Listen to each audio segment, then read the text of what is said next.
Good evening, everyone. This is Ed DeLauter. I'm with Jeremiah Retzlaff, your Best Ball Night School. School's in session. Jeremiah, looks like you're on the clock here in a slow draft. What do you got cooking up? So this is really cool. Ed, you and I, the way we met the first time, we were in a draft together, and you started texting me on Twitter, just messaging, talking about our team builds.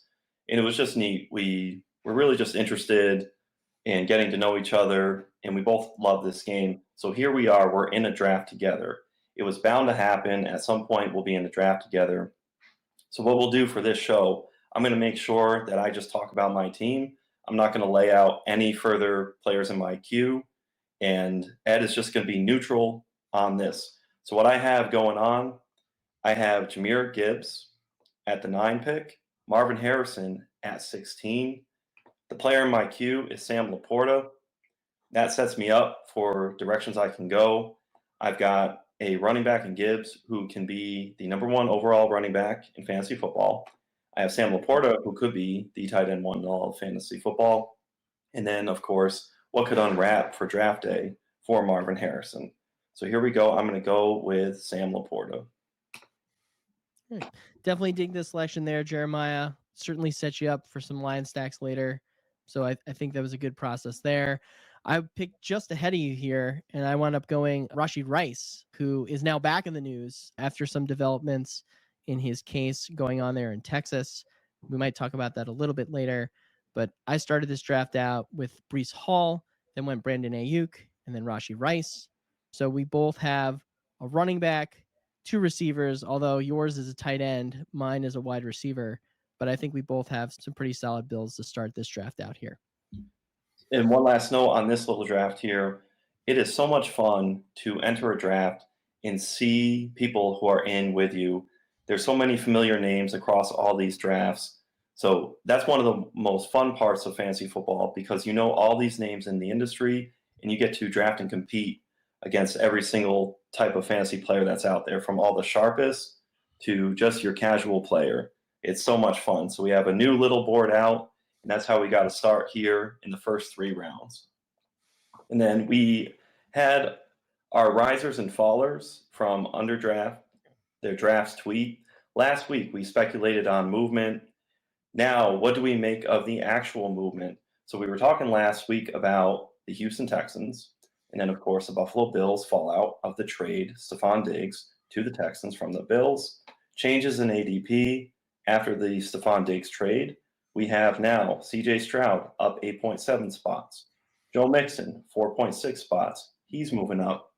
Stroud and Mixon were at that 5-6 turn. So now we have them rising. Stephon Diggs. A lot of people thought Stephon Diggs was going to fall. Here he is going up 1.9 spots.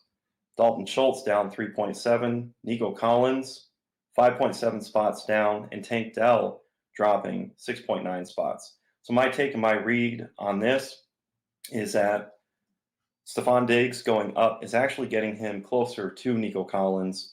So Nico Collins has now met with Stephon Diggs. So these directions actually do make sense to me. Tank Dell we saw as the 3rd player who would present value by dipping. For me, this is like the sink and the grease mean. Okay, I'm just going to give a little treat to my sink with a little bit of grease. So me personally, I'm just going to do a little bit of Nico Collins and Stephon Diggs, just a little bit of grease here and there as a little treat to myself. And I'm just going to make sure I get some Texans exposure. The neat thing is these players will have stats printed. And when we worry about the ambiguity, we have to understand that that creates opportunity in fantasy football. So I'm all about Diggs, Nico Collins, Tank Dell. They can siphon off of each other, but at certain points, we're going to have to take them just as a matter of getting exposure and opportunity. Otherwise, we'll never have any of them. And then as far as the Bills, I'll pivot over to them. Curtis Samuel shooting up 18 spots. Dawson Knox up 10 spots. Khalil Shakir, 9.8 spots up. Dalton Kincaid, a hot name, up 6.9 spots. And then Josh Allen down 4 spots. Josh Allen is losing his ADP partner. He and Diggs were just so close together. So that makes sense to me, Josh Allen losing a teammate at ADP, and he's just going to fall just a little bit. Ed, what's your take on the Texans and the Bills. Jeremiah, I think you're a bit more optimistic than I am on the Diggs, Collins, Tank Dell trio. I'm absolutely shocked that Stephon Diggs' ADP increased here, even with the slight uptick at almost 2 picks. He really, in my opinion, should be going down, as should Nico Collins. I would treat all three of those guys in the same tier for pick purposes. I know personally, I haven't really been getting too much Diggs or Collins since this trade went down. I think the only way that I'm going to have to wind up doing it is if I just force myself to do it and manufacture that CJ Stroud stack, similar to how you just spoke about, just having the intention when you're entering the draft of doing that. You see how it plays out with respect to your opening slot. You know, we've been doing lots of these at this point. We know where everything's going to fall once we're in the first round there.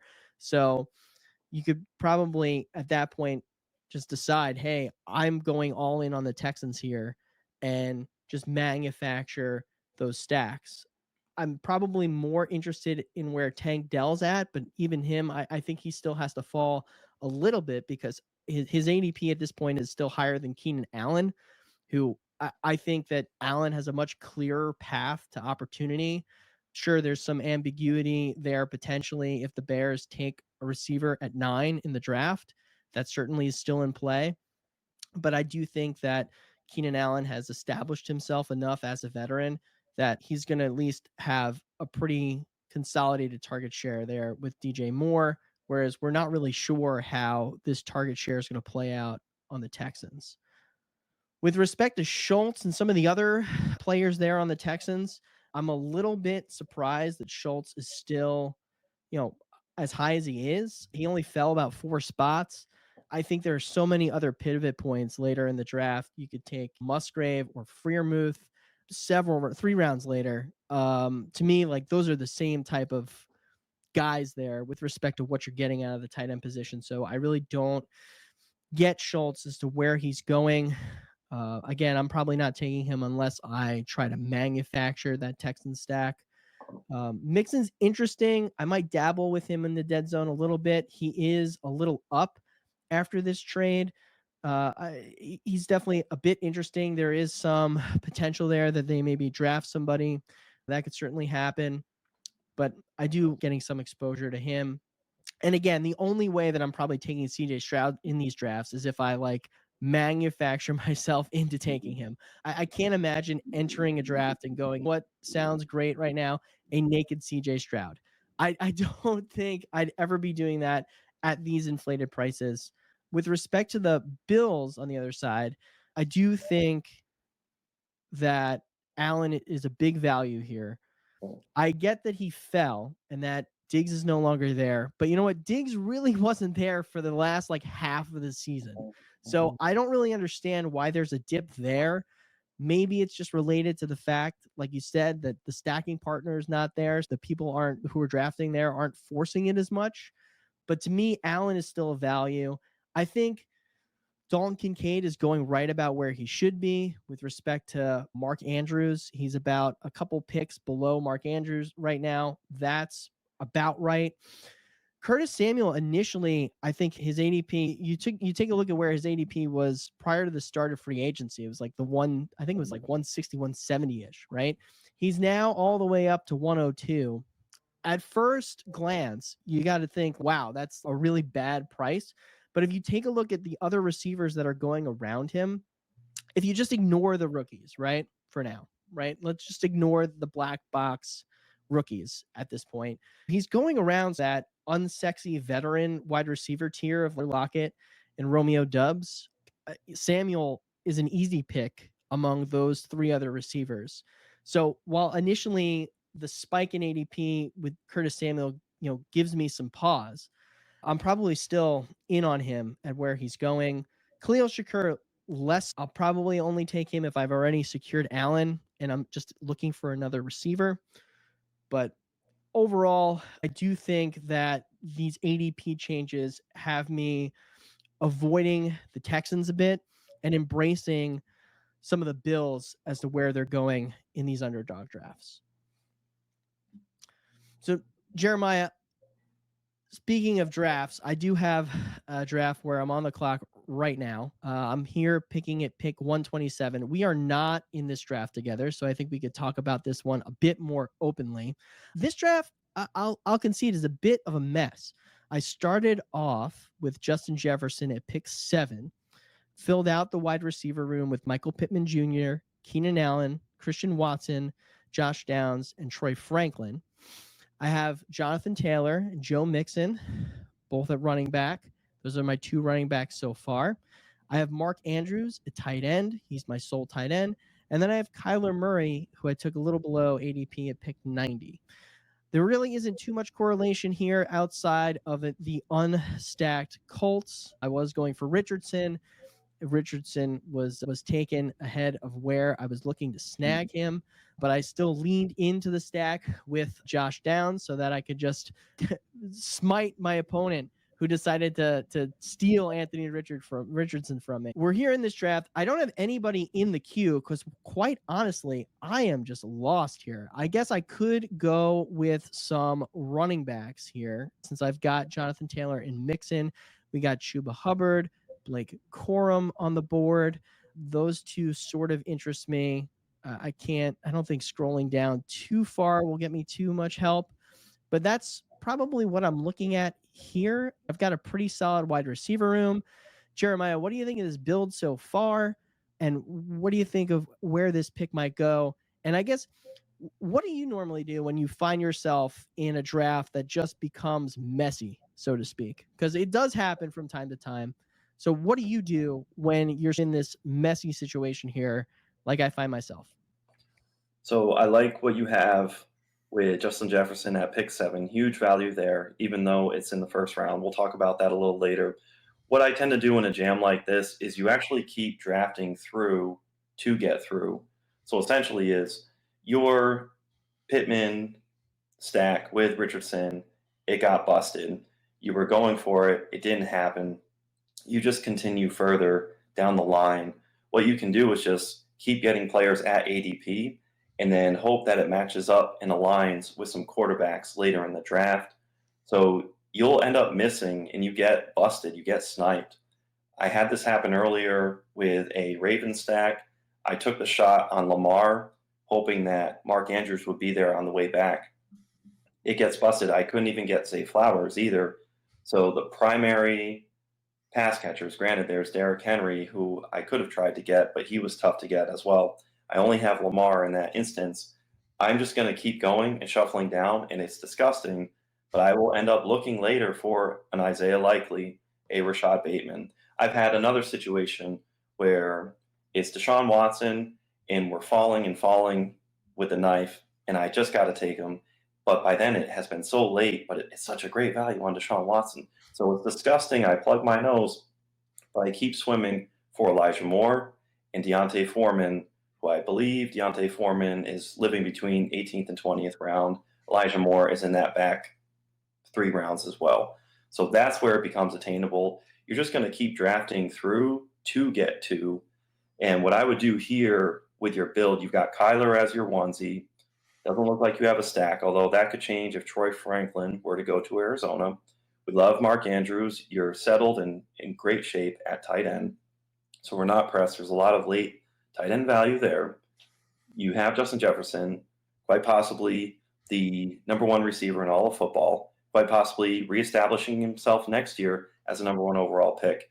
This is a situation where you might be able to layer down to try and get J.J. McCarthy, who is rumored to go to the Vikings. So everything is not necessarily lost here in this draft. It's just that you're going to have to keep going further down in your queue.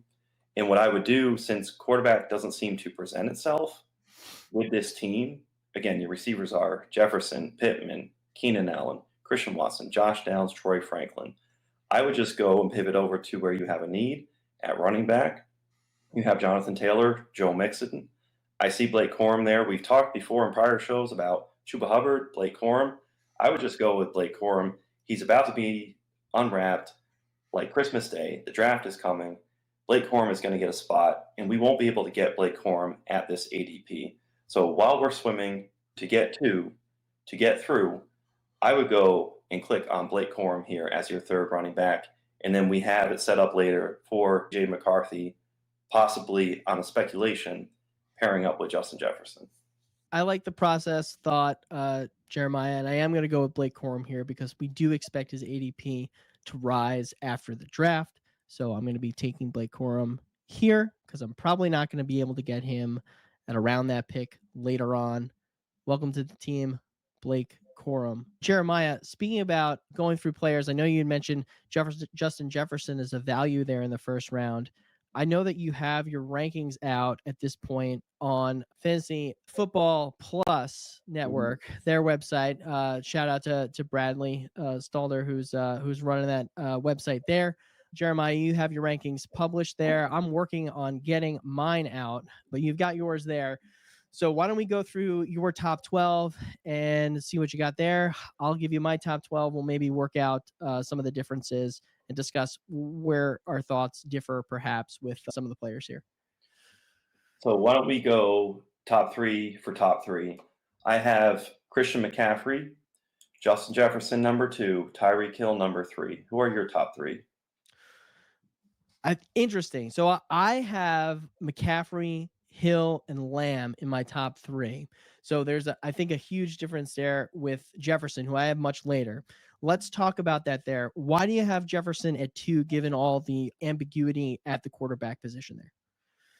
So essentially, I'm just not on Fear Street at all with Justin Jefferson. I think he can hang 40 with Sam Darnold. I believe that the quarterback position could end up very good, whether it's Drake May or Jay McCarthy. I'm going to put, with these rankings, with putting Justin Jefferson 2, I know I don't have to pick him at 2. So part of my strategy too is I'm putting players where they belong, but then I'm also putting them in tiers where I know that I'll fire away and draft them. And I don't have to draft Justin Jefferson, but how I see him and view him this time next year, I think he's back at 2 and maybe even 1. So that's where I bump him over Tyreek Hill. I give respect to Tyreek Hill as the number 3 pick overall, but I really like Justin Jefferson to return to form. So that's why I put Justin Jefferson up at 2. But the beauty is that I'll be in so many drafts where I pick 3, 4, 5, 7, and I'll be able to pick Justin Jefferson and get him at value. So when you had him earlier at pick 7, Justin Jefferson, that's where I go in and say, hey, there's a value. What went into you going with CeeDee Lamb number 3 overall? Yeah, I think the way that Lamb, finished out the year, I think to me, the top dog receiver is either Hill or Lamb. I have Tyreek Hill above him only because I think without that injury last season, Hill probably, outscores CeeDee Lamb.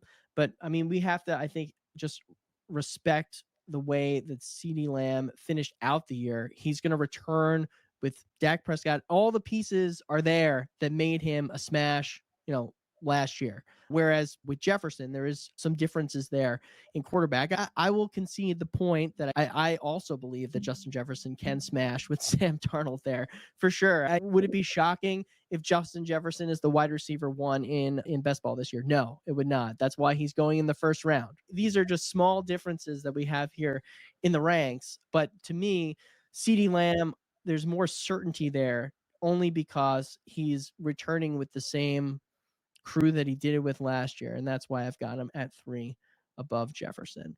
Moving down my ranks, we'll go again with the next 3. So I have Jamar Chase at 4, Breece Hall at 5, and then Justin Jefferson at 6. So Jeremiah, what are your next 3? So I like what you have there with Breece Hall going number 5. My next 3, so 4, 5, and 6, my 5th ranked player is Breece Hall. CeeDee Lamb is 4th, Breece Hall is 5th, Bijan is 6th. So I have 4, 5, 6, Lamb, Hall, Bijan. I am very much on the Breece and Bijan train to potentially be the 101 next year, swapping places with Christian McCaffrey. So when I have Breece and Bijan this high, my thought is in drafts, I am going to be clicking 101s, 102s, 103s, Brees and Bijan.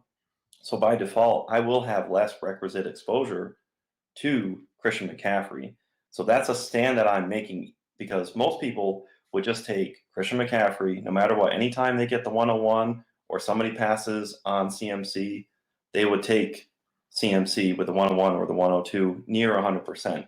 So I am going to lower my percentages and I am going to take a stand that Brees Hall and Bijan Robinson are two players that I can put up there.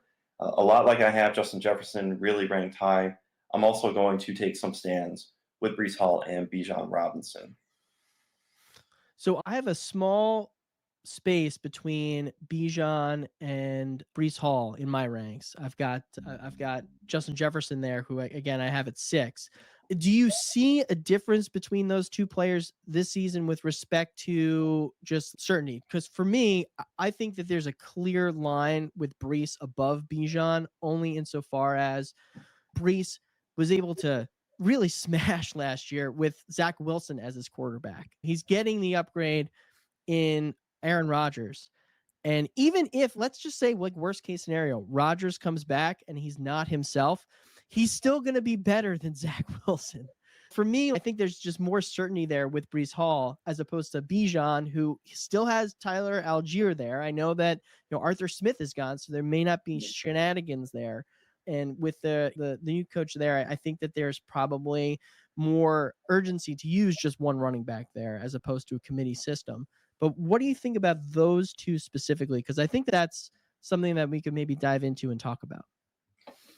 Where I have Bijan below Brees Hall, like if I had to pick one who I'm more confident in that take on, hey, I'm going to pick the 101 and it's going to be Brees Hall versus Bijan.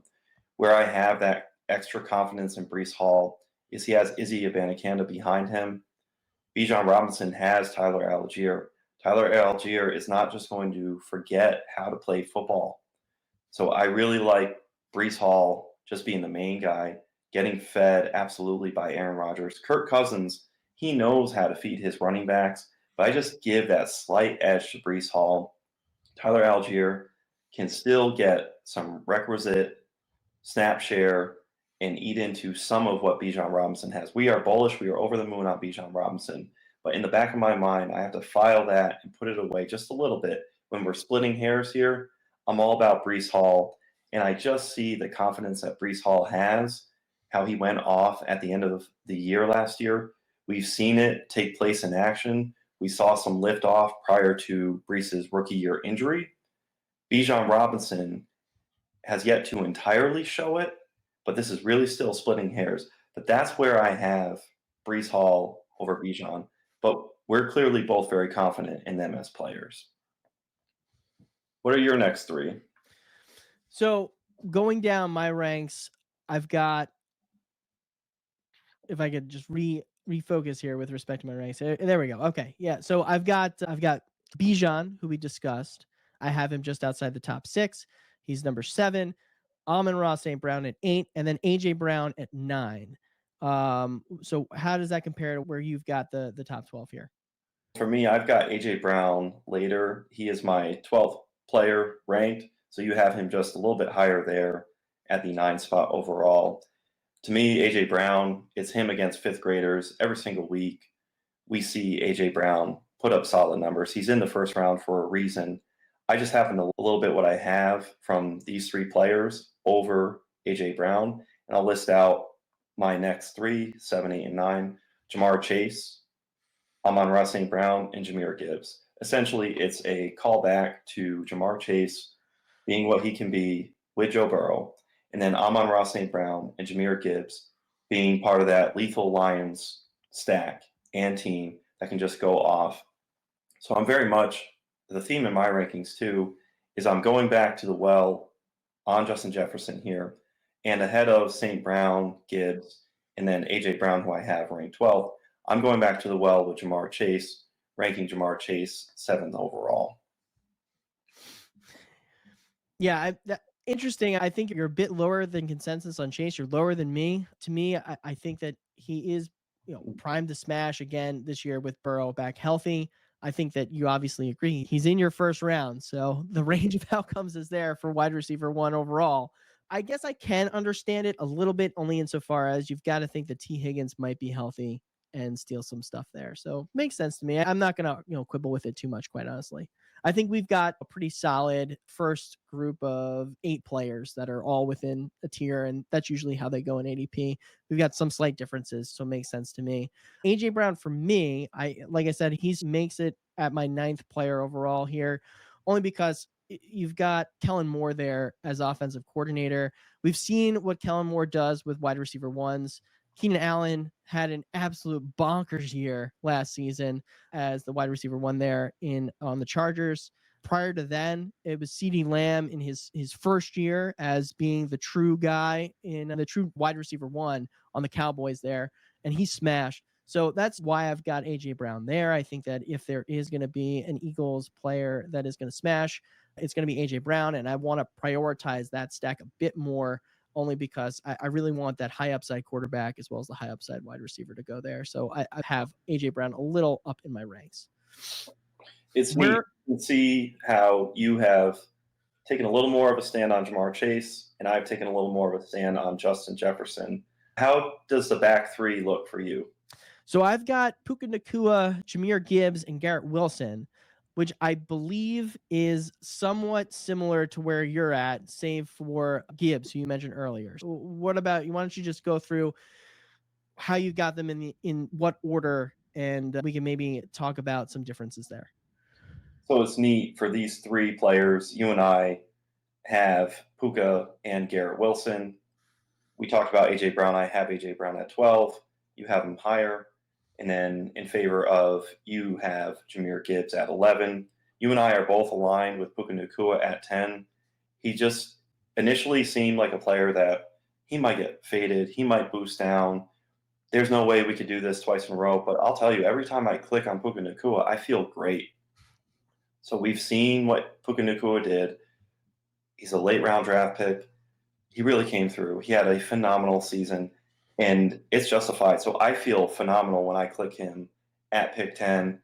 I love the idea of, okay, I can get Matthew Stafford way later with really not much competition. Cooper Kupp is the lowest he's been in a very long time. I love having Cooper Kupp at 10, so I like what you have there. I think we're of like mind in that. My 11th player with Garrett Wilson, where I have Garrett Wilson. You have Garrett Wilson 12. I have Garrett Wilson 11. Wilson is above A.J. Brown for me because I really saw that breakout happening last year with Aaron Rodgers. It did not happen. I still have that same faith in Garrett Wilson versus A.J. Brown, but it's such a razor-thin line.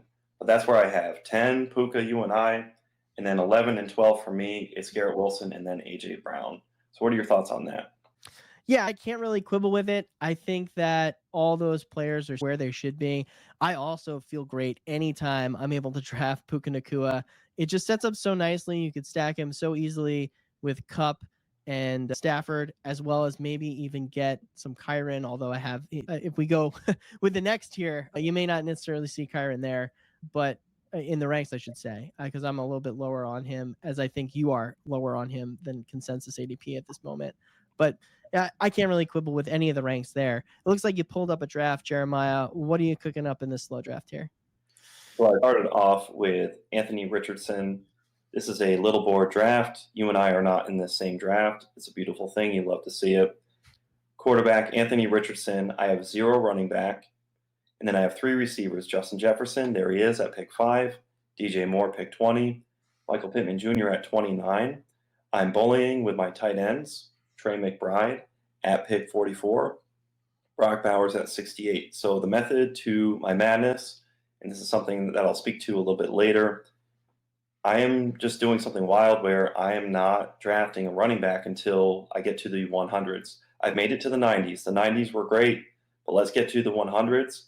I have Anthony Richardson as my sole quarterback stacked with Michael Pittman Jr., and my idea is I have Brock Bowers. And there's been some reports about the Colts' interest in a tight end. Brock Bowers is certainly a name to watch for the Colts.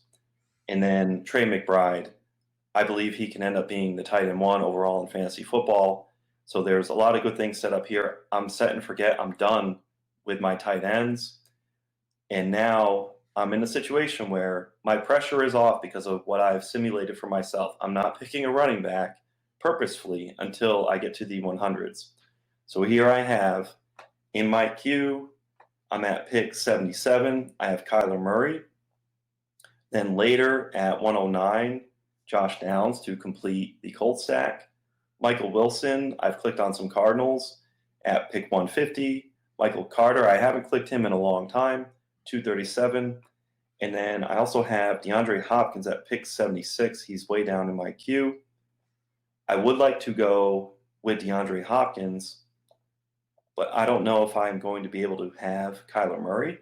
So I'm really thinking about clicking Kyler Murray to pair up with Trey McBride. What do you think of that? I think Murray can make sense here. You're pretty stacked at wide receiver as is. Murray can make sense. The only issue that I have with potentially taking Murray is that you're committed, I think, to the McBride stack and the Pittman Richardson stack and the Colt stack. That's pretty much where you're committed there, because I can't imagine you're drafting Caleb Williams to pair with DJ Moore at that point. Maybe you dabble with JJ McCarthy and Justin Jefferson if you really want to go 3 quarterbacks here. I know if I'm drafting 2 quarterbacks inside the top 100, I'm probably not going to add a third one. That's generally just how I approach it. You can go Kyler here. I like Hopkins as like your 4th wide receiver. That's also solid. It's 2 great ideas as to where to go here. It really is a coin flip for me, whether or not you add Kyler to stack with McBride, or if you just want to add Hopkins as just another wide receiver 1 here. So either way you want to do it, Jeremiah, I'm fine with. I think that you've got a solid build here, solid process with respect to how you're approaching this pick. So do it to it as you wish. Thank you, because I am torn with going D-Hop at pick 76. I really love where DeAndre Hopkins is going in these drafts. I am thinking, though, I have an exotic, a different type of build. I'm going to go with Kyler Murray to pair with Anthony Richardson. I'm going to have bully ball and envision this being a Kyler Murray, Trey McBride stack, and then, of course, Anthony Richardson with the rookie Brock Bowers in the event the Colts draft Brock Bowers. And my 3 receivers are Justin Jefferson, DJ Moore, and Michael Pittman Jr. I'm going to find out if I run out of wide receiver in my next pick. So I'm going to click Kyler Murray, but this may set up later as a repetition to understand, okay, I went a little too close to the sun here, and I'll find out if I'm too thin at wide receiver. I may end up being too thin at running back, but again, this is an exercise where we're pushing to 100. I've seen some people push to 100s, and I have liked some of the teams that have been out there. So until I try and stretch those muscles, I'm not going to know. So I am putting Kyler Murray on the board. I'll stop presenting, and then we'll go over our next topic. The little board dropped. It's a 20-team max, $3 entry, now to the NFL draft. So what batch of strategies are you implementing? So I do agree with you in regards to 0 running back. I do want to have at least some teams that don't have a running back selected until pick 100-ish. I do have a couple of little board ones that have that type of build, and I do what I got there. Granted, the issue with that is that you have free agency to bail you out there with some of those picks, whereas here there's going to be just a much tighter window and less news happening that'll bail you out with some of those picks. Whereas I was maybe a little more bullish on doing that with a lot more drafts in the little board 1. I'm probably being a bit more like a hero RB approach in this particular tournament here, only because we're a day away from being 2 weeks away from the NFL draft, Jeremiah. We've got a very short window here to try and make all these drafts happen. I know that both me and you are planning on maxing it out. It's got a 20 entry max. We'll hopefully be able to do that, and I'm sure we will. But that being said, I probably want to go hero RB a little bit.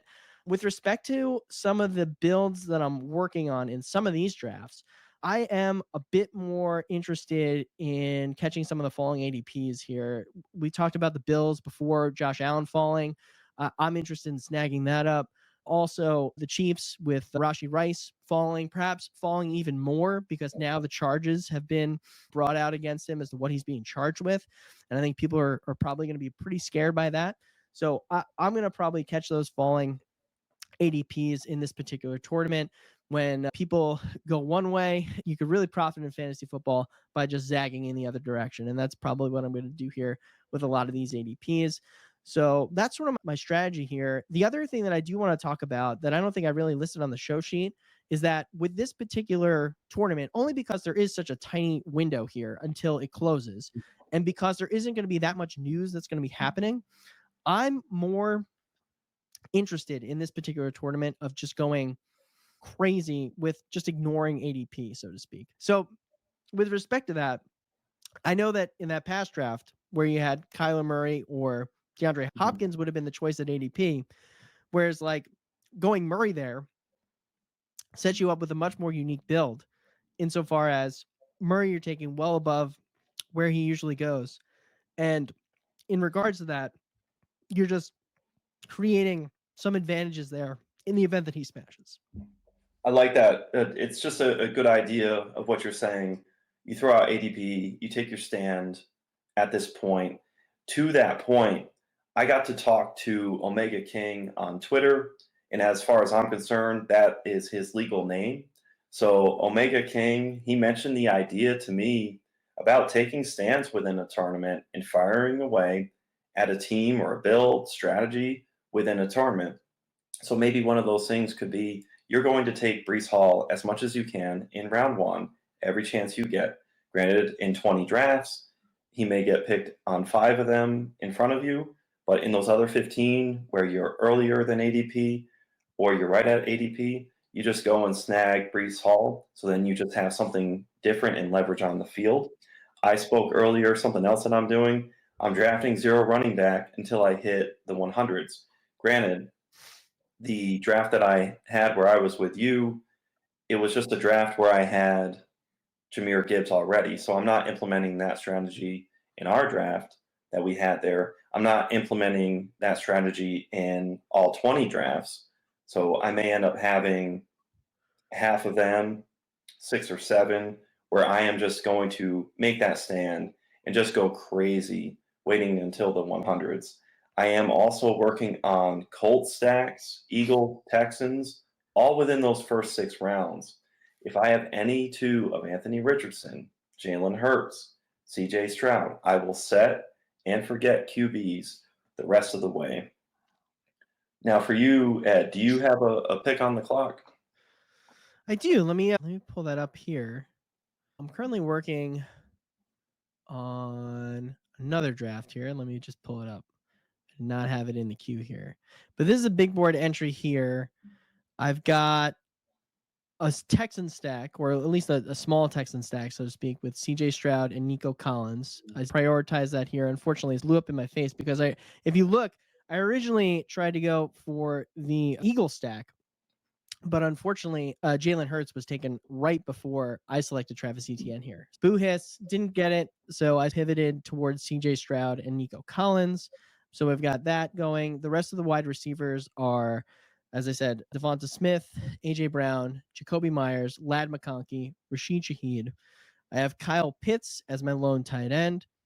My running backs include Travis Etienne, Tony Pollard, Najee Harris, Blake Corum.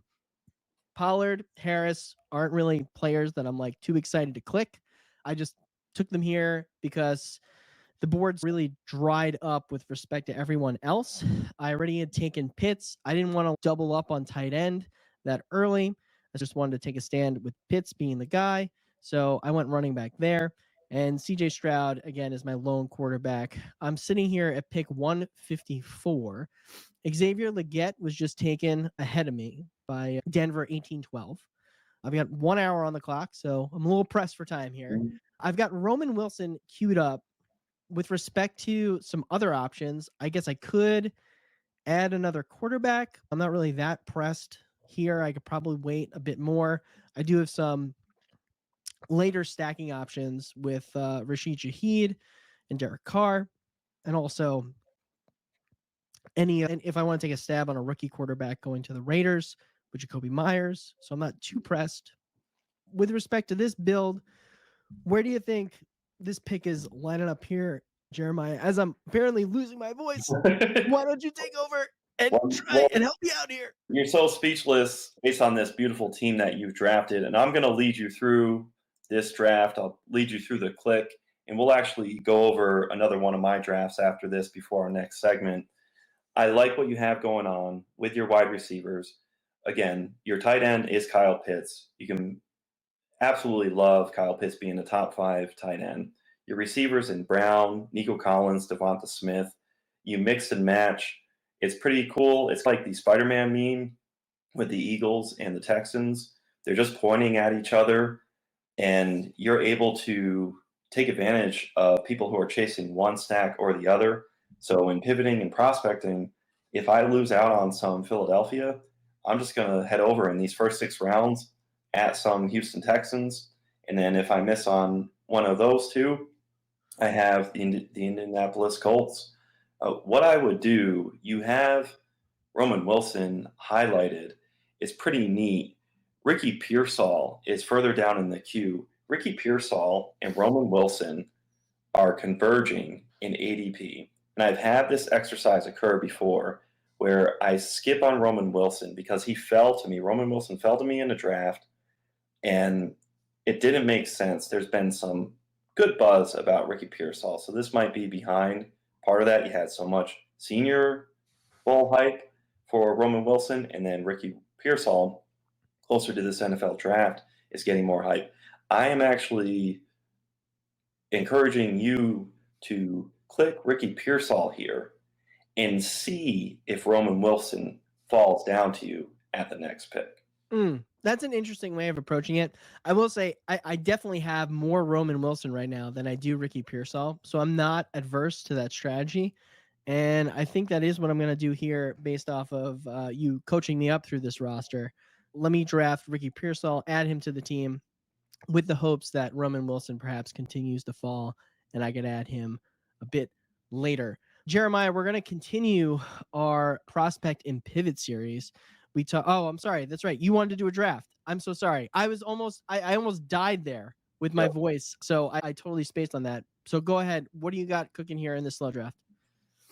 And the cool thing, one last note to tie up a little bow on that last draft, you're going to find out if Pearsall and Roman Wilson are changing their ADP positions. They're converging neck and neck.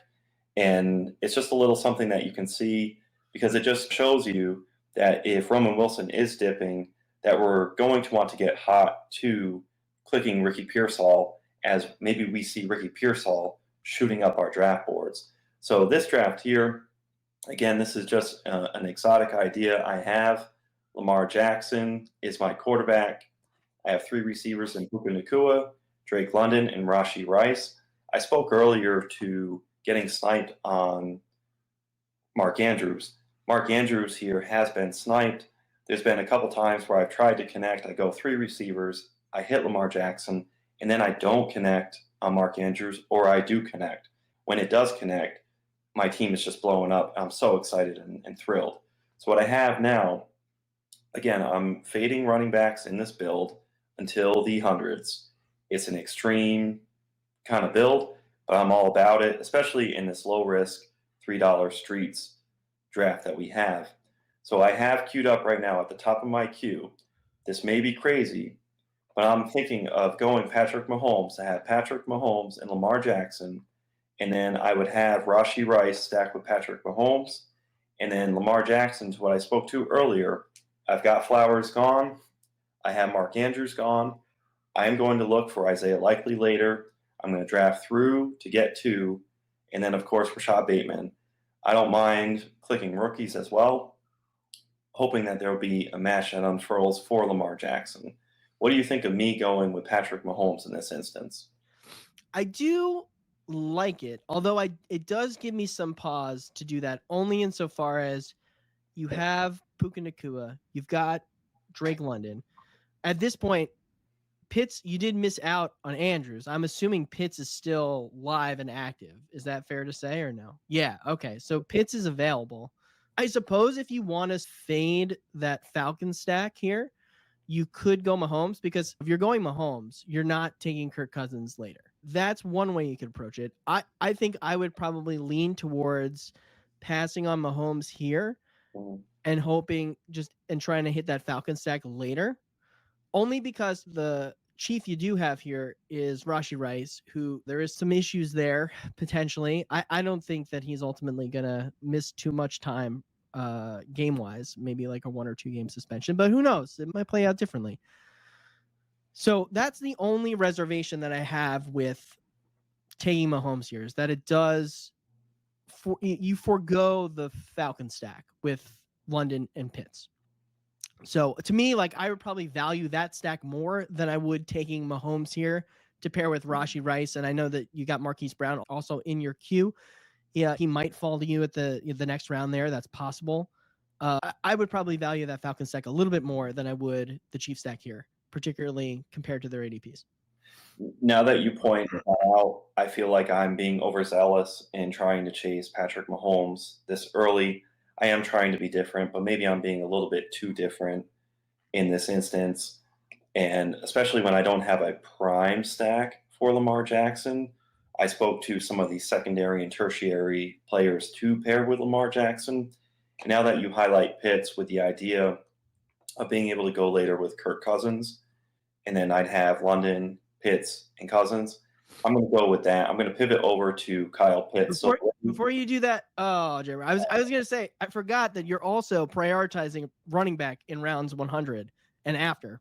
Mm-hmm. So, maybe if you don't want to do that there, because that does also limit the amount of running backs that you could take there, because you are going to be taking Cousins in that 100 stacks after pick 100 as well. But either way, I do think I like that stack a bit better than I do the Chiefs. So solid pick by you.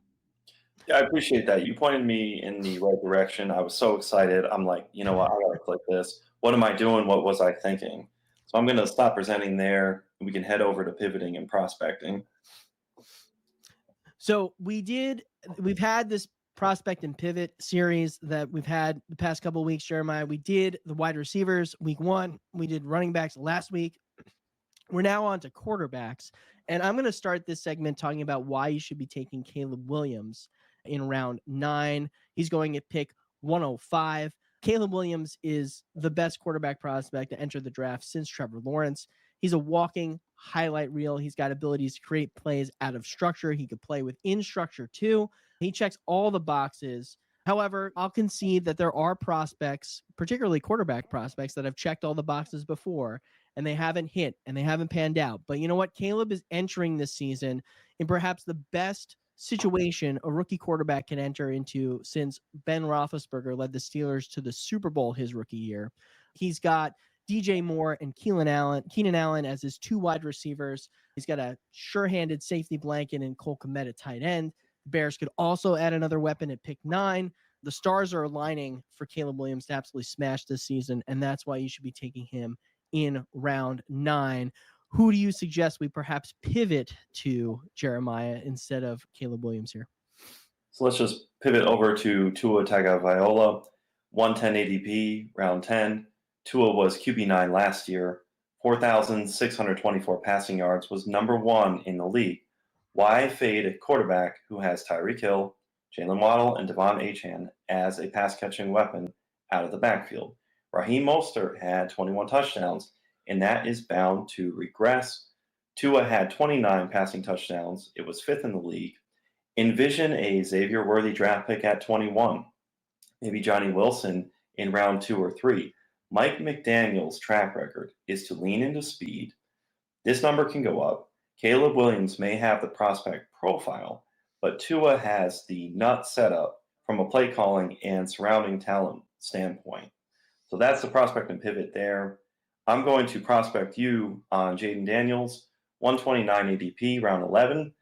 From Player Profiler, Jayden Daniels had 1,133 rushing yards in 12 games at LSU in 2023. Daniels is a Konami code vet. Daniels has car accident-inducing rushes that he needs to clean up in the NFL. However, coming in at 6'4" and 210, That helps out sniff any fear of durability were Daniels to weigh in near the 200-pound mark. That's always lurking in the background. Give me all the hype and fear about how Jayden Daniels' throwing elbow looks and it's bad. Please let it keep his ADP down.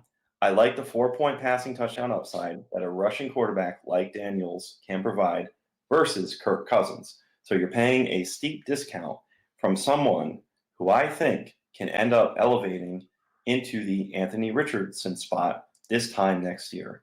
What's your pivot to that? Jeremiah, my pivot is, do you like Bijan Robinson? We like Bijan Robinson, right?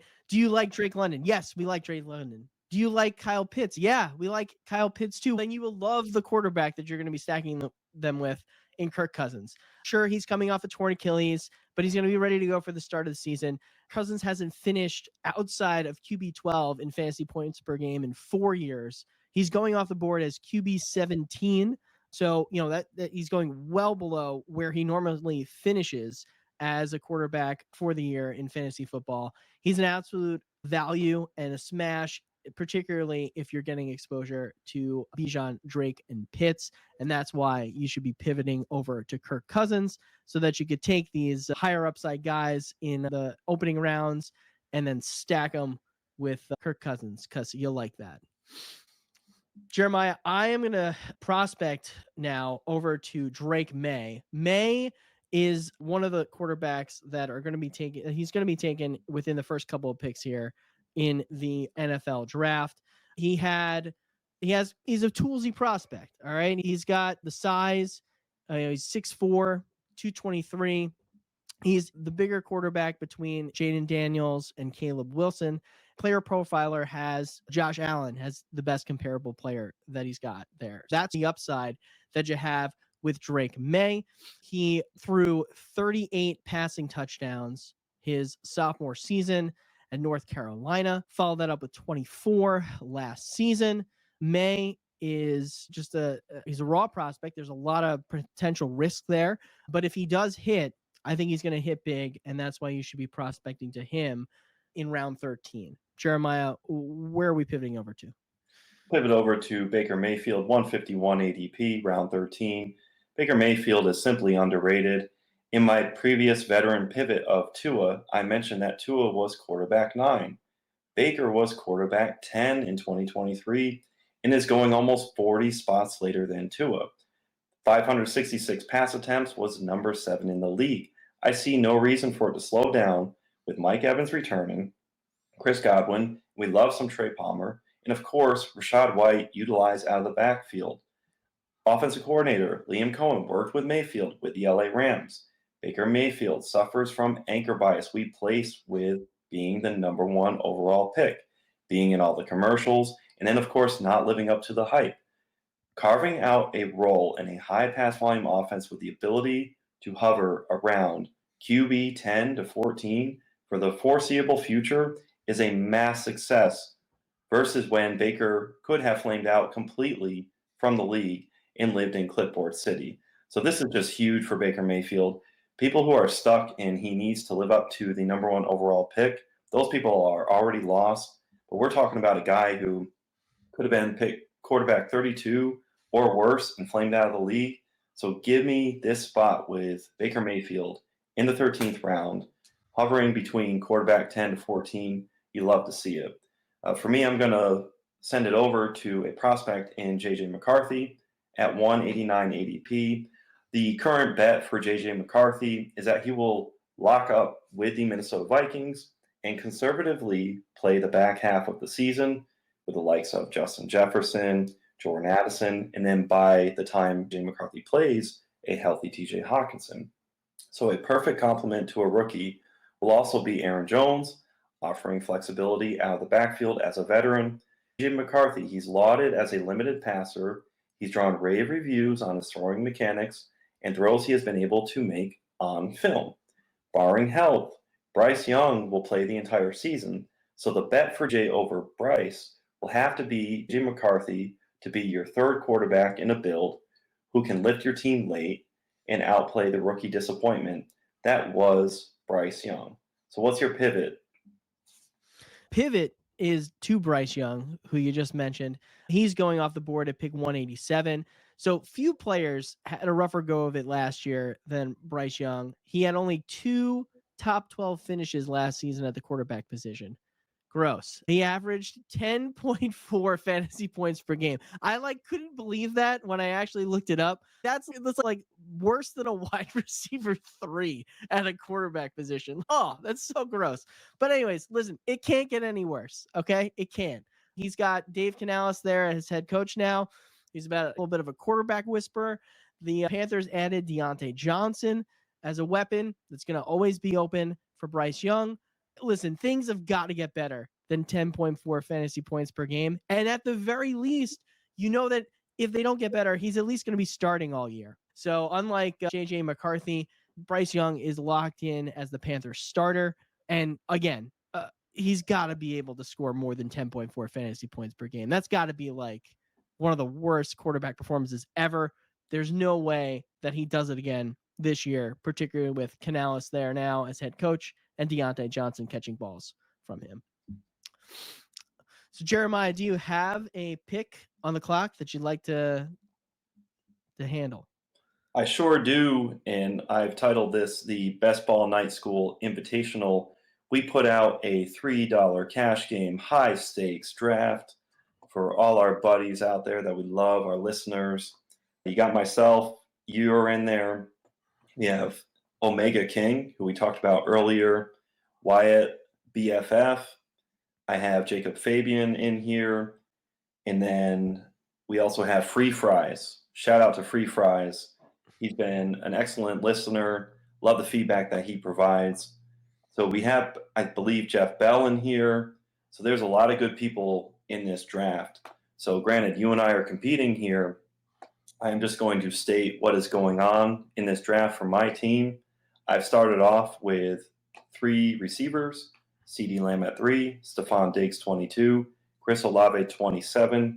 So in my queue, I have CJ Stroud. I'm going to click on Stroud and just a little bit of grease into the sink. I'm going to pour some text and stack there. So I've got a stack lined up, CJ Stroud, Stephon Diggs. I might have something set up later for CeeDee Lamb and Chris Olave. If not, I'll pivot and prospect in all different directions as we talked about these last few weeks. And then over to your team, what you have set up so far, and you can talk about your team, what you like about it. You have quarterback Josh Allen, running back Saquon Barkley, 2 receivers, Jamar Chase and Keenan Allen through 4 rounds. First, let's talk about your squad, Jeremiah. I do the Texan stack there. We did talk about how you may have to force it there. You did take CJ Stroud a little bit above ADP. That's okay. Like you did say, you do have some later stacking options in Lamb and Olave there. So I like that. In regards to my squad, in cash games, I'm not necessarily the stack is not something that I'm not looking to force, because there isn't like a playoff structure to that league. It's just whoever scores the most points in the 18, game season is the winner there. I was just looking to soak up some value. I did take Jamar Chase at pick 6 below ADP. Keenan Allen, I took about at ADP. I like Allen there as a 1B to DJ Moore. So I do consider him a wide receiver 1 for this team, potentially. Saquon, again, dipped below ADP. Same with Josh Allen. So I'm just scooping up some value here, looking to get some solid players on the squad, not necessarily focusing on any particular stacks at this particular point in time, in light of the fact that this is just a cash game. I like what you say. With a cash game, we don't have to force a stack. I've even seen in some tournaments where there are some dusty teams that really end up advancing. Stacking isn't nearly everything, but it is something that we like to build towards because you want pieces of elite offenses. I like your idea of what you said about you're playing against 11 other people. It's not a tournament field. So stacking, you in this instance, it sounds like you feel like there's less pressure to do. So Jeremiah, with respect to some of these teams that we talked about before, we've hit on Breece Hall and Garrett Wilson so far this episode. Let's do a Jets progress report and go over some of the ADPs for that Jets. We've got Breece Hall with an ADP of 6. He's going in round 1. Garrett Wilson 11, also going in round 1. A little later down the board, you got Mike Williams, pick 95 ADP. Aaron Rodgers, pick 142. Then Tyler Conklin, 192. Izzy Abanikanda at 218, and Alan Lazard at 236. Jeremiah, what do you think? What do you think about the Jets so far, insofar as where they're going in these best ball drafts? So it's remarkable. We have Breece Hall and Garrett Wilson as first round picks, but the buzz just isn't there so much for Aaron Rodgers. I think that's something that we do need to correct to a certain degree, where we have to put some respect on Aaron Rodgers in a build like this. For Breece Hall, from Player Profiler, 95 targets in 2023, that was number 1. 233 carries, that was number 14. That can go up because the Jets kind of played around with Breece Hall's carries throughout the season. Granted, they have that internal knowledge of Breece's recovery. The player in Breece Hall is always going to claim that he's better off when maybe they had to pace Breece Hall. I see no reason that the carries can't elevate. And again, we've talked about Breece Hall. I think he could be somebody who could elevate and boost to be the 101 into next year. Garrett Wilson in 2023, 95 receptions on 147 targets. He was number 1 in routes run and route participation. He's not going to come off the field, and he didn't have Aaron Rodgers for all of that. So if we put Garrett Wilson in those shoes where he has Aaron Rodgers, I am all about some Garrett Wilson. That's where I have Garrett Wilson ahead of A.J. Brown in my rankings. That's that bullish nature that I start to think of the possibilities that are out there. Now, Mike Williams, he's at pick 95 or 94 now. And in 2021, in 16 games, 76 receptions, 1,146 yards, and 9 touchdowns.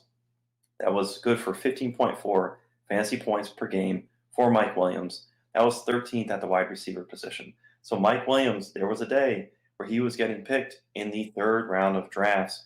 Now we have him with Aaron Rodgers. Mike Williams is just the perfect best ball play. I talked to Bradley Stalder, Player Profiler News, a couple weeks ago, and we talked about how many games does Mike Williams play. We set the number at 12, down to 11 and a half, 11. So we were teetering right around there. Mike Williams is just an excitement player from the top rope, like Randy Macho Man Savage. His butt and his head, his back, they all connect to the ground at some point. It's just an epic catch every time Mike Williams goes up to get the ball. I'll just wrap it up with Aaron Rodgers. With pizza, bagels, and backdoor jet stacks, they're so back. All right, now pizza and bagels were never gone, but these backdoor jet stacks are so back. So let's clump them all together for New York with the New York Jets. Give me some backdoor Aaron Rodgers to cap over Breece Hall and Garrett Wilson. What's your thought on that? Yeah, I agree with your take on all these guys insofar as Aaron Rodgers definitely being a value. If we like Garrett Wilson and Breece Hall this much, Aaron Rodgers has got to be somebody that we're probably prioritizing, particularly if we've already selected those guys. Mike Williams, I'm also not sure as to how many games he actually winds up playing because of his injury history. Makes Alan Lazard a little interesting at pick 238, although there is some buzz of the Jets potentially selecting an offensive player in the 1st round of this draft. I think you highlighted in our show sheet, Jeremiah, that Bucky Brooks released the draft where Brock Bowers was taken by the Jets. Daniel Jeremiah had the Jets trading up into the top 5 for Marvin Harrison Jr. So those are some interesting plays. Ultimately, I'm not sure if that happens with respect to Marvin Harrison Jr. I just can't imagine the Cardinals passing on him, but who knows? I could be wrong. It happens all the time. That being said, though, I do a lot of these later round Jets. Tyler Conklin has 87 targets the past 3 years, like literally 87 targets every single year the past 3 years. Aaron Rodgers has always found a way to get the ball to his tight end. He's made some interesting fantasy productive seasons for some of the tight ends throughout the years that he was on the Packers. So Tyler Conklin, I think, is a good name to monitor insofar as a late round tight end pick. I like Izzy Abanikanda a lot. I just am a size speed sucker, really. To me, like, he's a great contingent play in the event that Breece Hall does succumb to some type of injury here. So I like him also as a late round flyer.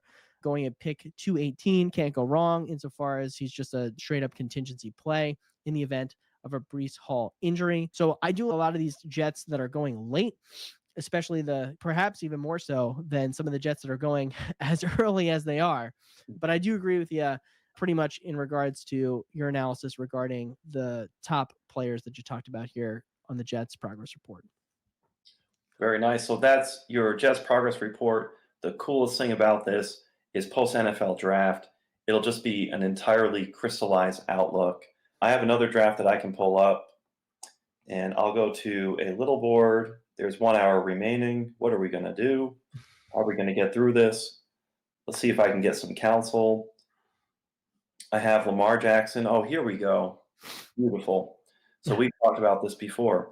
I've got Lamar Jackson. Jahmyr Gibbs is my one running back. So this is one of those drafts where in the little board, I'm not applying the wait until 100 picks. So again, we change things up. We talk about strategies. And this is one where I'm not doing that with the running back waiting until my first one in the hundreds.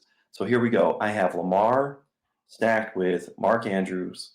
Jahmyr Gibbs is my one running back. And then I've got Drake London at 15, Rashee Rice at 34. Rashee Rice is probably going to keep falling. It's unfortunate, but I still like the player, and I don't think it's going to get to a point where I'm going to lose this tournament based on how far Rashee Rice falls.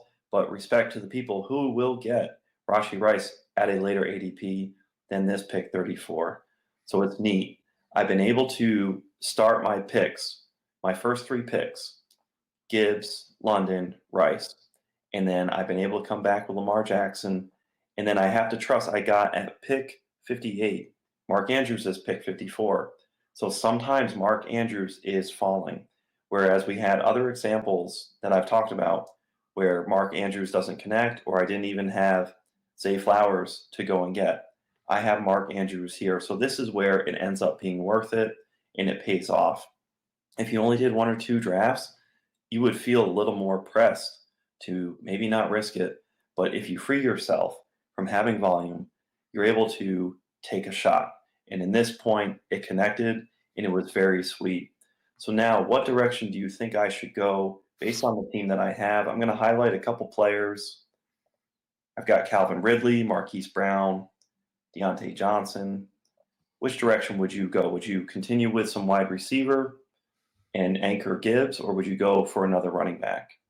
Yeah, I think I would definitely continue with wide receiver and just rely upon Gibbs as your hero running back here. Marquise Brown is interesting. We've talked about how we're not really big fans of his ADP. However, I think that was before some of the charges came out against Rashee Rice. You got to think that with these charges, his ADP is going to go up a bit. We talked about it previously. I'm not scared about where Rashee Rice is going now. But again, you've got to predict the crowds here insofar as how the crowd's going to react. And I think the crowd is going to react by pushing Marquise Brown even higher potentially. And this is a little board, Jeremiah, so we've got some time for that to happen. In regards to some of the other wide receivers that you have highlighted, Calvin Ridley's all right. Brian Thomas, that's just a wild card there. Diontae Johnson's solid, in my opinion, but I think that for what you've got working here, I would probably lean toward going with Hollywood Brown. I like it, even though I don't have the cap of Patrick Mahomes. Why not just lean into getting some team share of some Kansas City Chiefs? Some of your better builds, like if you talk about your Colts stack that may have been sniped, you still like and value Colts players. So sometimes it is neat. I had a draft. We've been talking about it a little bit. We'll talk about it a little bit later. Dontavian Wicks, Romeo Dubs. I have them on the same team in a draft where I don't have Jordan Love, but I feel great about it. I had some earlier in the offseason when we were talking about splitting off Mike Evans, Chris Godwin. Now those teams just are sitting with Chris Godwin and Mike Evans. And it may not be stacked with Baker Mayfield, but I feel excellent and incredible about it.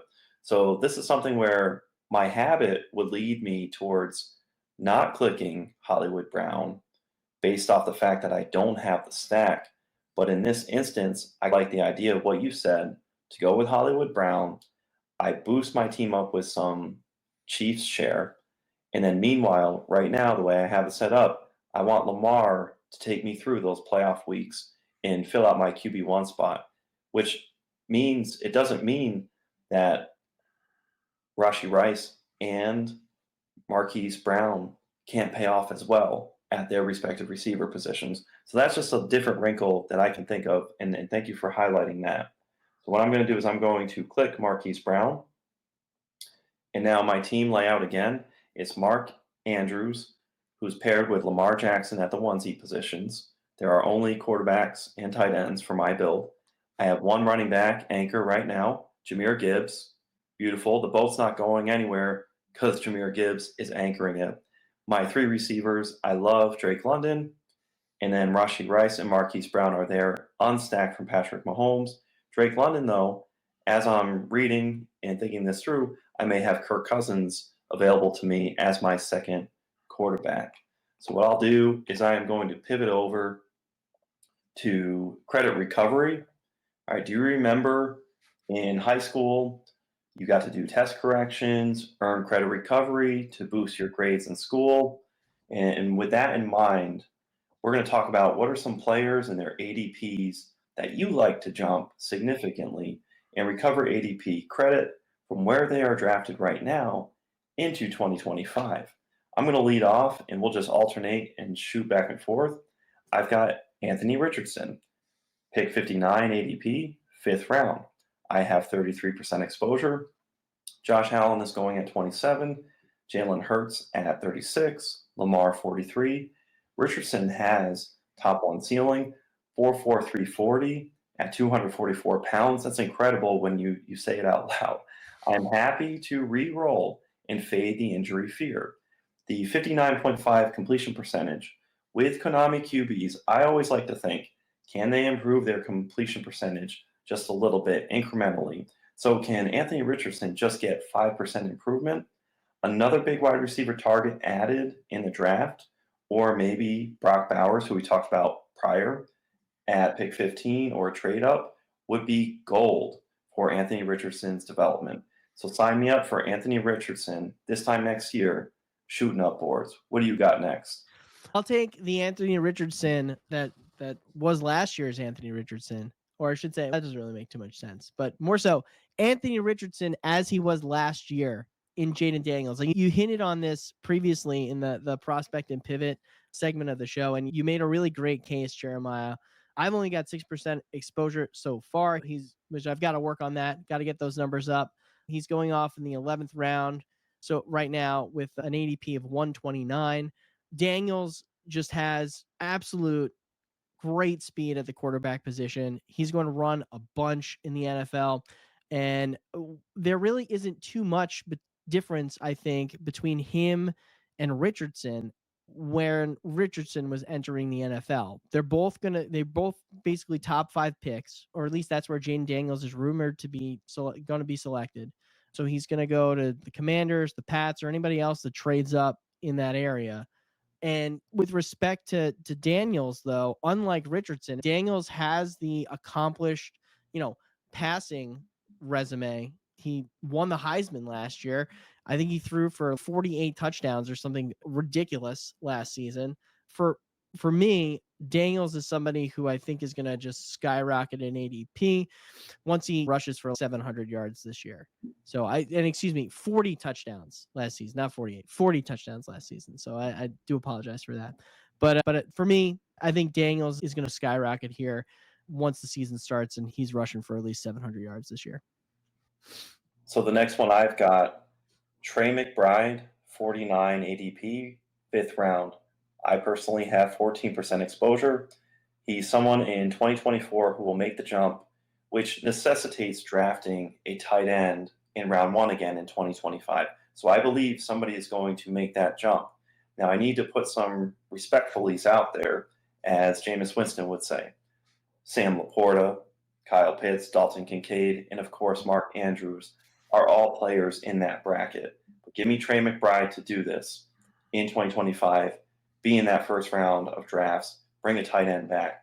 81 receptions in 2023 with a truncated Kyler Murray window.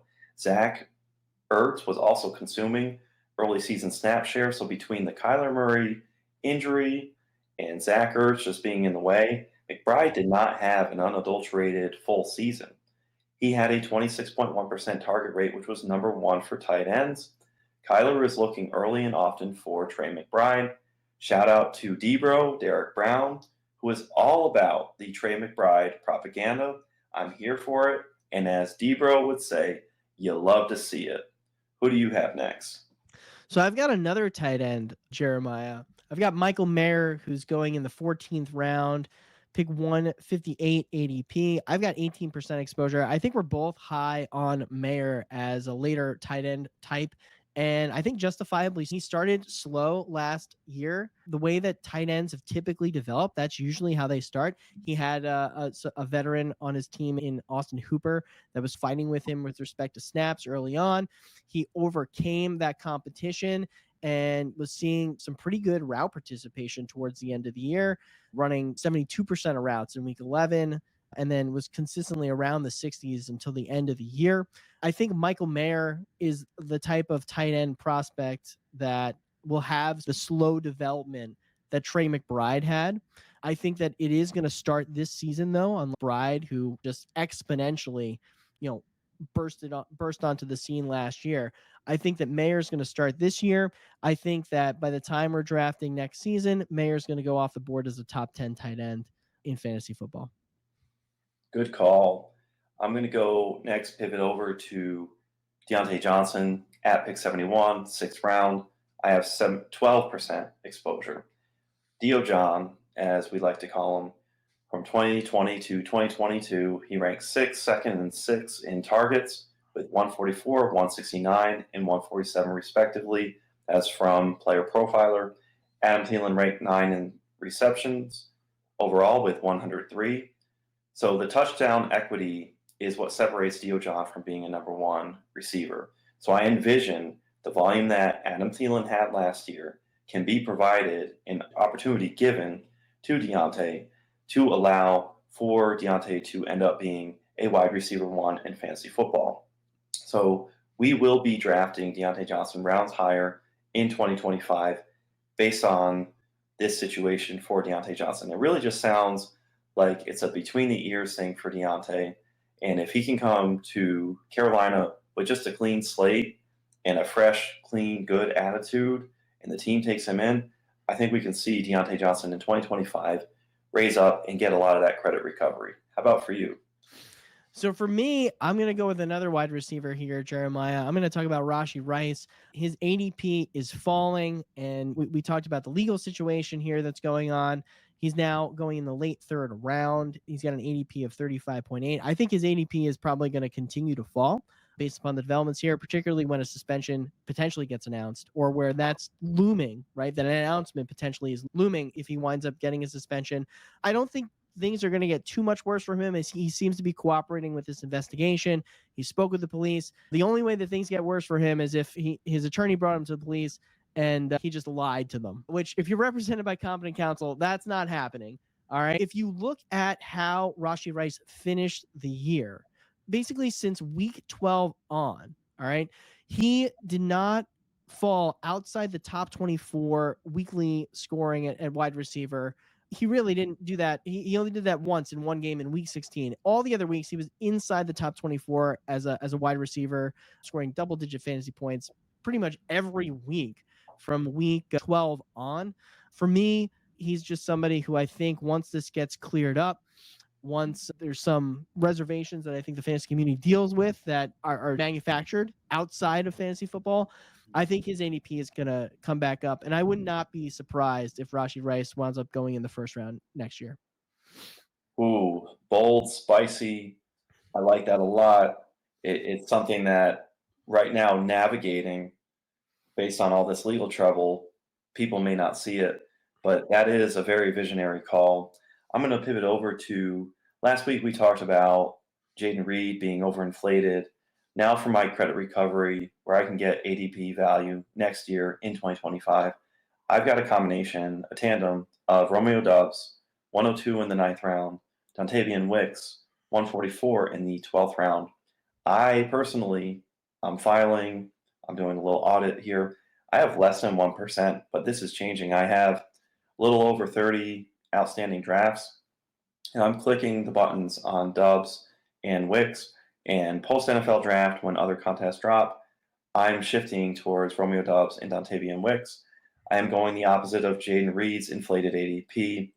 The Packers wide receivers are set up for a flatter, smaller target share, especially when you factor in the collective baller nature of the wide receiver room. And then you have Luke Musgrave and Tucker Kraft at tight end. So I could really see 15% across the board, where if we pay that price at a higher ADP in Jayden Reed, I would rather risk taking Dubs and Wicks in the event that Dubs and Dontavian Wicks only manage a 15% target share in the 9th round and the 12th round. That's going to kill me a lot less than Jayden Reed earlier in the draft. So my price point is a lower risk where the payoff can be great. This almost shouts back to Noah Fant, where the price we were paying for him was late. We thought we could get an incremental jump post free agency. It didn't happen, but the price we paid was at the price point that was palatable. Now with Dubs and Wicks, if they don't move and shoot up way up the boards, I'm happy taking them where they are because my risk is so much lower. But with all that said, I like one of Dubs and Wicks to shoot up significantly up draft boards in 2025. How about for you? So, Jeremiah, I'm also focusing on a Green Bay wide receiver. For me, it is Christian Watson, who I have 30% exposure to. He's going around at this point. I know he was going in the 80s. I think that he's still around that area. He's at pick 82.8. For me, Christian Watson, I just think profiles as the alpha there. He's got the speed, he's got the height, he's got all the things that you look for in just an alpha wide receiver. There's nobody else on that team that I think could do what he does as consistently as he can do it when he's healthy. All right. Now, injuries come and go. The term injury prone gets bandied about a lot. For me, I don't really believe in that injury proneness stuff. I think that if he gets this hamstring issue straightened out, which he's obviously working towards that, seems like the Packers are cognizant of it. They're going to try, I think, and work it out. I think that he could very easily soak up a 20% target share or more in that Green Bay offense, making him the guy there. Okay. To me, him and Dontavian Wicks are like similar profile guys. So I think that if the Packers are going to prioritize one player over the other, it's going to be Christian Watson, who they just invested a lot more draft capital into, and I think just is the overall better player. So for me, Christian Watson is a guy that he's going in the 80s right now. I could very easily see him back up to where he was last year, where Reed's going right now in the 40s. So that's why I like to recover a little bit here. For my last credit recovery, I'm going to get my test corrections in. I've got an 80 score, and out of 100, if I can get half my credit back, I always got half credit back. If you did all your corrections, you could get it up to a 90, and you're always happy with that. Give me Will Shipley, 206, round 18. I have 25% exposure. He is shifty in a phone booth with his lateral movement. He has excellent vision, and Will Shipley had a 4.4440 at the Clemson Pro Day.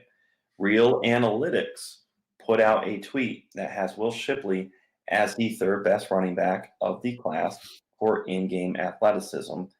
This is just such a free pick. We've talked about it. We're preaching it, and we're about it. We put our money where our mouth is. We are clicking frequently and often Will Shipley. So Will Shipley is a guy who I think could just rise significantly next year. And you're paying round 18 prices. Who's the last guy you have? So I'm going to go with a similarly priced player, similar skill set also in Dylan Laube. You could get Laube, I think, just a little bit less expensive than Shipley, but they are going around the same area. You could probably use them interchangeably. To me, Laube is just this guy that profiles as a great third down back. I think that he's going to secure a role on a team right away with that profile. And just to drive home that point, the guy had 68 receptions his last year at New Hampshire if you take the 2 seasons, his last 2 seasons of college football, and compare it to Xavier Legette's entire college career, Law blows him out of the water with the amount of receptions that he's had in college football. He's really shown, I think, just that he could do this particular thing very well. And I think that's going to secure him a role on an NFL team. With these later round running back picks, once you get a role, it opens up to more possibilities. And that's why I like him as somebody who is going to gain in ADP. Jeremiah, it looks like you pulled up a draft here. What do you got cooking in this slow draft? So here we go. We will end it on this. We talked about the Lamar Mandrew stack that I connected on before. So now we're just going to go back to the well. We are going to try it again. I am at pick 44. And then my next pick is going to be 53. So check it out. My wide receivers, I have Justin Jefferson at pick 5. There it is again. Justin Jefferson, I may have ranked number 2, but I'm really never going to have to encroach on that because there Justin Jefferson was at 5. Brandon Ayuk, 20. And then Michael Pittman Jr. at 29. I am going to click on Lamar Jackson and see if I can tightrope my way to Mark Andrews. So I'm going to end this show with clicking on Lamar Jackson, and we can talk about, did I connect on Mark Andrews? This has been Best Ball. It has been a lot of fun. Next week, we will be excited and thrilled to bring you more action in these slow draft underdog streets. Until next time, I've been Jeremiah, and this has been Ed. Peace. School's out.